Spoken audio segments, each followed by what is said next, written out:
Trigger warning, this video contains extremely sensitive topics such as PTSD obviously, but also suicide, bullying, self-harm, flashbacks, anxiety, panic attacks and everything else connected to it. I know it's a lot to ask from you, but if you endure watching this video, I really believe that I can help you heal your PTSD because I know how horrible it is, I know how much life it takes out of you, but I promise you can heal. I promise you can overcome it, and in this video I will tell you how. Hello, my name is Joy. I do mindset/mental health and fitness content. And today I'm gonna tell you how I overcame my PTSD, which I thought was impossible. PTSD can be very complicated to treat because everything connected to your trauma immediately triggers a flashback. I'm gonna tell you my experience. And the first trauma that created a PTSD in my life was when I was 13 years old. But it was not that it haunted me, that it created that actual PTSD until I was 14, and it reached its peak when I was 15 years old. That you have to keep in mind, because sometimes your trauma happened a long time ago before it actually created a PTSD. I'll come to that later again. Then after that, I had another trauma at 13, almost 14, and that immediately triggered a PTSD. From the first day on, I knew something inside me broke, and that's the best feeling I can describe it. It really felt as if my heart got broken to pieces and can never get back. And the way that PTSD was expressed in my personal case was that I constantly cried after that event had happened every single day because, once again, my heart felt broken. It was like a breakup that you constantly have to think about and that just makes you so sad. And if you know anything about PTSD, you know that it can cause flashbacks where you really cannot differentiate reality from just imagination. I was not there yet. I still knew where I was and that it was just a memory that just made me feel extremely emotional, but it got worse every single week. And basically what happened was, for me, trigger warning, mental health hospital, that when I was 13 and I tried ending my life, they put me into a really horrible room. It looked something like this. So the walls were completely white, they had this weird pattern, there were pencil writings on it saying things like "help me please" or just "hi." You know, you had these notes left from fellow patients that were not removed for some reason. There was just this mattress, nothing else. It was hard as a rock. A window was right there also that you could not look through because it had a milky glass and you could not even open. And I did not understand what was going on because everything was taken away from me, everything, like my school bag, my phone. I did not have any normal clothes left, I did not have a toothbrush even, they did not take care of me. And it was all extremely horrible. And that experience made me feel abandoned. Abandoned. You have to really say what emotion you felt. Because you don't just get traumatized by an experience, you get traumatized by a feeling you had, an emotion you had, a thought you had. And for me, it was absolutely hopelessness. Hopelessness and being abandoned. That were the two things that triggered me really badly. And anything connected to that immediately made me cry.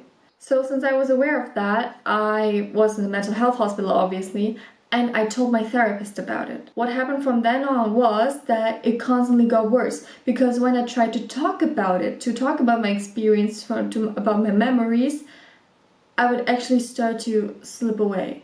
I would actually start to think of myself still in that room.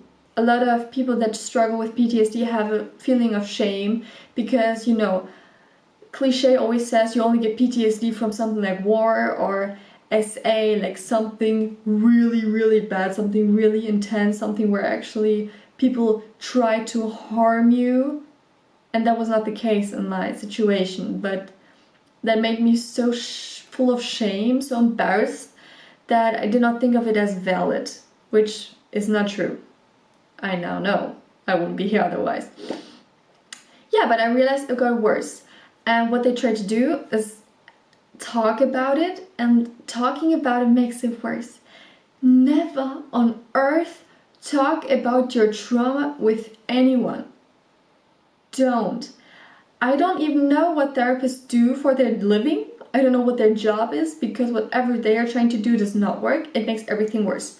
Don't talk about traumatic events. It will put you down. It will create flashbacks. It will just keep you reminded of everything that has happened and will not get better, okay? And something they might tell you to do, which they also did with me, was confront your fears. What did they do? Go back in there.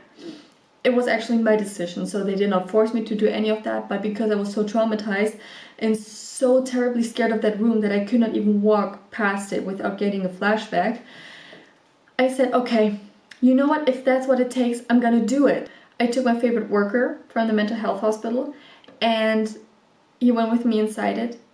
I went inside in shock. Silence. I just stood there and I felt like fainting. I did not faint, I felt ill, but just standing in there made me realize how real it was. It was real. That's what it made me realize. It did not help. Let me tell you, in that moment I thought I overcame it. I was like, I'm in here, okay? Take a deep breath. And I told the worker like what should be different. And I told him like, you cannot do that to children. You have to tell them why they are in there, what's going on. Like, I was just left in there and everyone forgot about me. Or I told him, why do the walls have to be white? Paint them, do a colorful painting with the sun, something positive, like you will get through this. I told him. So I thought this was healing to me because I thought I had an impact, but I did not. I did not. And I realized that there was more to connected to that trauma than just a feeling of being abandoned and having no hope. And there was responsibility for next patients that would get in there. Because I knew how horrible this experience was myself. And the thought that another child, because I was 13, would have to experience the same made me sick to my stomach. And I could not comprehend that because in my head it was like that. Okay, if another person is gonna get in there, I'm experiencing the same. Because it makes it so real that this experience is happening to someone else, makes it real to myself. Because it exists. This experience exists in some form. Okay, that's what I realized. So, long story short, it did not work. My flashbacks got even worse to a point where I would literally start talking to myself when I had a flashback, not being able to talk to anyone. I was just like this. Talking to myself like I did when I was in there, you know. Really scary for anyone watching that. They would all think I was insane, obviously. I was at school again, out of the psych ward, and they all thought, oh my goodness, yeah, no wonder she wasn't a psych ward, she's crazy. Yeah, it broke my heart again. So, and parallel to that, you remember my first trauma, which I cannot tell you what it was, but that trauma now started to really create a PTSD also. Parallel. So, really complicated situation. I did go to a therapist back then, and I told her about how I start to really slip out of reality and see myself in that room, and it's so difficult, and it really lasted until 1 hour sometimes. And she told me, yeah, that's normal, that can happen. I don't know what this girl was doing. Seriously, I think she was not a professional. There was no way this girl was actually a therapist, okay? But basically she said, this is absolutely normal, you're not ill, everything's fine. I knew I was not fine. And you might be in the same situation and know you're waiting for me to tell you what to do. So the next thing I did that actually healed that trauma, not the other trauma, but this cleaning trauma, was going to a therapist, but a different therapist. Not one that will tell you what has happened exactly, blah, blah, blah, and make you just cry and scream. No, I went to a hypnosis therapist. People are sleeping on hypnosis. I know what you think, what on earth? Hypnosis, you know, where they have this watch and you're going, and they can tell you whatever they want and you will do it. No, no, no, no, no. This is a misconception that many people have about hypnosis. It's not like that, okay? Don't worry. Hypnosis only means that people have access to your subconscious mind. You are still fully in control. You are still fully awake. It's not like you're losing your will or control over your body. That's not the case, okay? I can tell you, I've done it like 10 times already, or even more. My mom also does hypnosis, so you're good. And I told him I have a serious issue. I have this trauma of mine. I did not know it was PTSD back then. And I told him, listen, I cannot continue living like this. I cannot. So what he did, and I know you think this is kind of paradox because you just said you should not confront your trauma again, but it was different. What we did was we went back to my trauma in hypnosis. First, he just practiced me getting into hypnosis, getting to that deep state of meditation basically, and tried to just calm my nervous system. You know, it was really, really easy. He just said some scenarios of nature, and you think this is stupid and how would that work? I understand. I also thought so. But he changed my life forever, okay? And after that, we would re-experience the whole day. And for some reason, when you are in that subconscious state, you are not as emotional, at least in my experience. I felt much more grounded, at least after the meditation. I felt much more grounded, much more safe around the hypnosis therapist. I felt like I can talk about this without actually feeling like I'm stuck, you know. So I told him the whole day how it went, how I got sent into their room, and I told him how horrible I felt. He was like a leader the whole time, and I just had to answer him the questions, everything that he wanted to hear. So by the end, I was at the state where I was like, I feel so horrible, I feel so mad at everyone, I feel so scared, I feel so abandoned. And then he said, all those people that abandoned you in that hospital, you now have the opportunity to tell them. That hypnosis, you basically see everything in front of you. Not seriously, it's more like imagination, but I saw these people in front of me and I had now the chance to tell them how they did me wrong and everything. Like let all these emotions of injustice out. But I didn't. I remember laying there and I said, I don't want to scream at them. No, I don't even want to punch them. I don't want to say one thing except for, I forgive you. And he was like, you sure you don't want to express your anger or anything? And I said, I'm not angry anymore. I'm not angry anymore. I know that they didn't know any better. They didn't know any better, and maybe they had a hard time too in that moment. I don't want to hold on to resentment. And all I say is, I forgive them. Now that was deep. That was something that made me feel very free. And after that, he said, okay, Joy, listen. Now we have to connect that negative experience with something positive. And if you sit here and you think you can do that all by yourself, you cannot. You really need a hypnosis therapist, someone who will really put you in that meditative state. It's important. You cannot do that with just this conscious mind. It's not possible. Okay. And I remember one positive thing about it. It doesn't even have to be a huge positive thing because obviously it was very, very horrible and abusive. But I remembered that one book that I read. It's actually a German book called Die Gesetze der Gewinner. And I remember reading that in that room and that it was the only kind of piece of hope that I had left. And I told him how much I loved that book and how it shaped me throughout my whole mental health journey. My subconscious mind connected this negative experience with something positive, without resentment, without anger towards the other person, and with safety. And if you think this sounds like wonders, it is. I know people are sleeping on it like crazy, and I know it can be very pricey. I think we paid like €120 for 45 minutes. I know it's really expensive, but it's a one-time investment. Like I went there for I think 3 times for that trauma. Gone. You see how I can talk about it? Of course, it's still emotionally attached to me, but not to that extent that I get a flashback. It healed me. But you remember the other trauma? I also tried that with the other trauma and it did not help. You should try hypnosis for sure, okay? Even though my second trauma did not heal with this, you should try hypnosis because it's the easiest way to heal. Now, my second trauma was a lot more complicated, not because of the trauma itself, but because of everything around it. And what I mean by that is, I was bullied at school. Okay, if you're in a similar situation where other people know about your trauma, listen. Really important. These people were fully aware of my trauma. Why? Because I constantly had flashbacks and they thought it was funny.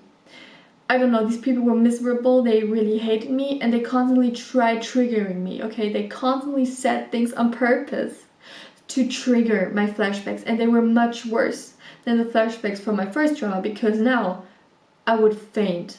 I would literally lose consciousness and faint. And oftentimes people did not even catch me. They did not give up about me falling. Yeah. These people were really horrible. I also have a video about bullying. You can check that out, and I will make much more videos about bullying. But what I want to say is, I tried healing that trauma with hypnosis and it did not work. It actually made things worse. And I don't think it's because of the trauma itself. I think it is because of all these people that constantly try triggering me. Why? You have to understand this. If there are people out there who connect a certain topic of abuse, it can be SA, it can be suicide, it can be ED, it can be anything connected to you, that whenever this topic comes up, they look at you like that, even if they don't do it in a derogatory way. If they connect it to you, you will always feel like it's part of you. And I don't wish that for anyone, but I healed it. And I did not expect to heal that, because it was really a daily basis. I had flashbacks around 15 times every single day, up to an hour. I did not live anymore. I spent every single day at school crying because these people would try to trigger my PTSD. They were fully aware of it, to a point where I did not want to live anymore. And also the teachers played along. The teachers were fully aware of it, and that's a whole different YouTube video. But they also tested my PTSD. It was really, really bad. Yeah, and it got to a point where I could not think about anything else because it got just triggered constantly. And what I did, after the hypnosis did not work and I did not know what to do, I went to another normal therapist. I walked to her and I told her, listen, this is what I'm going through. And she immediately said, you have PTSD. And that was the first time someone actually told it to me in my face and said, like, it's valid. It's valid. And I already told you that I don't believe therapy can actually do anything just like talking about it. I had to go to therapy because my school forced me to. But anyway, what I did was I switched schools. Okay, hold up. I know. I switched schools, especially because of bullying, because I got bullied in different ways. And I just could not handle these people anymore, and I was really this close to just disappearing forever. So I switched schools. I did not expect my PTSD to disappear because obviously it was a trauma, right? It was not the people. Wrong. It was the people. Put yourself, if that's the case for you, yeah? Put yourself in a completely different environment. I know how extremely scary that feels, because when you have PTSD to that extent, you cannot even trust yourself. You are scared to go outside by yourself without having someone who understands you, without someone knowing that you have PTSD, because you're scared, what are they gonna think? Who will help me get out of that? Like, what am I gonna do? What embarrassing stuff am I gonna do? It like disappeared the moment I came to another environment. It was healing to me because the trauma that I had was actually something, a quite big topic, a common topic, okay, let's say it like that, which often gets discussed in school also. And obviously all these people in my other school connected it to me, but here not anymore. So I heard a topic and I immediately thought, oh my god, this is me, everyone thinks of me when they see this. And I just saw everyone looking at the video, not at me, because they did not know me, and it healed me. Now you might think this is really simple, and how can that be, because you still have these memories, and no. It was like that for the first trauma, but not anymore. I got to experience being a different person. I got to be a person that's not limited to a trauma. And these people also were not insane. Like my old school, the people were insane. They were literally broken there. I felt like the broken one, they were broken. They were the insane people. They were the crazy people. I met normal people. I met people that were very sensitive about sensitive topics. Not people who joke about serious stuff. They were normal. It healed me. Because throughout my whole life, I felt like the odd one. I felt like the crazy one, and there I just got to be. I got to look at a serious topic without it having anything to do with me for anyone in this room. These people looked at me as a person with a character, with things they like, with things they don't like, and not as a traumatized person who has been through a trauma. I hope this makes sense to you. And of course, at the beginning, I still had these feelings, this panic when these topics came up, but I learned to, I really learned to relax. My whole nervous system learned to relax because I felt so safe around these people. Because I realized that not everyone wants to harm you. Not everyone wants to see you suffer and out of control. Not everyone wants that. And if you are in such an environment, you don't see that and you don't believe that. And I know how hard it can be to change your whole environment, because at least these people are used to it, right? At least these people are used to seeing you crash out. At least these people are used to seeing you faint, and at least you are used to having people let you faint and not catch you.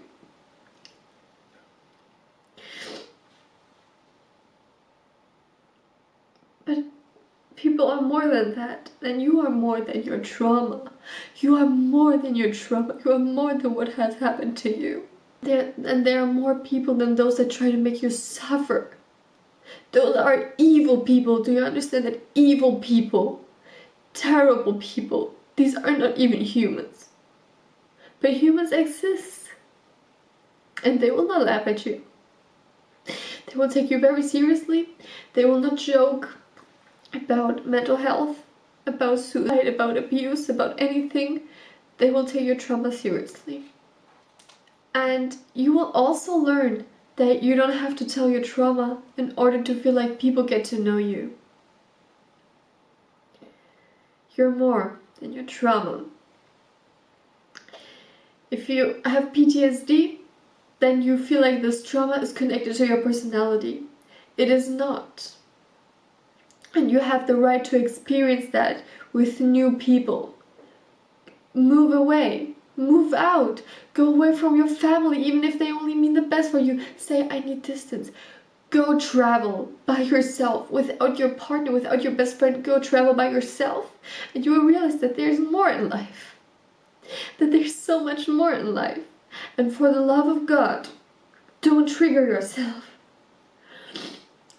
I know we do this. I know when we have PTSD, we do this.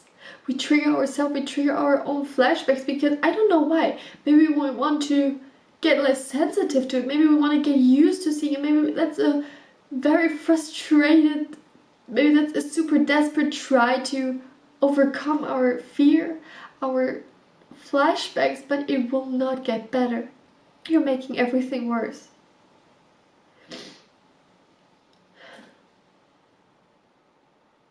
If you've watched this far, I appreciate it, and I want you to remember that you can get out of there.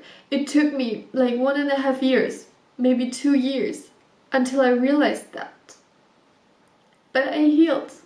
Listen, I had 10 flashbacks or more every single day, to none in many months. It's possible. No one thinks of me as a depressed child, as a traumatized child. No one thinks of me when they hear mental health hospital. They don't know this has happened to me. They don't think of me as an abused one. Because I'm more than that. Because they got to know joy and not a victim. Thank you. I love you.